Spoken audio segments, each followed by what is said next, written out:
Hello, hello, hello mga master. Ayan. Sinasama ako ng iba nating kaibigan.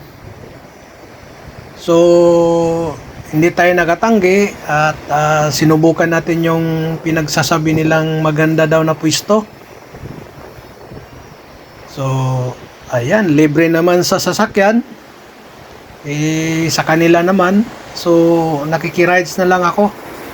Para naman masubukan ko sa sa spot na sinasabi nilang maganda. At nakita ko nga medyo nakakatakot kasi malakas ang agos hampas ng alon. Alam niyo naman na hindi ako marunong lumangoy. So nag-iingat lang din na medyo nasa lang tayo, sa safe na lugar. Kumbaga wais pa.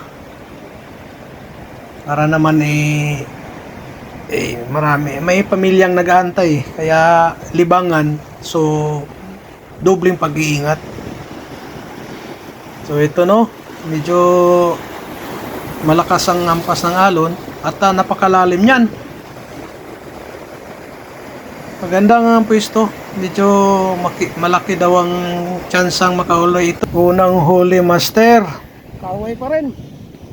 Kahit malayo ng lugar, kaway pa rin. Pero bilugan siya. Pag bilog ang katawan, malaki pa. Malaman. Malaman.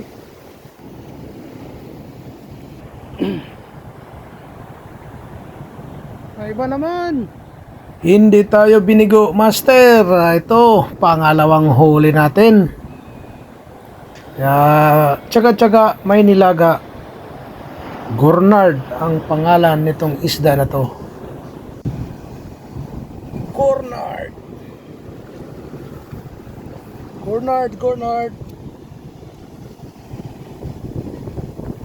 Pangalawang huli, Gornard. Salamat sa Diyos sa malaking biyayang pinagkaloob niya sa akin sa araw na to. Bye-bye.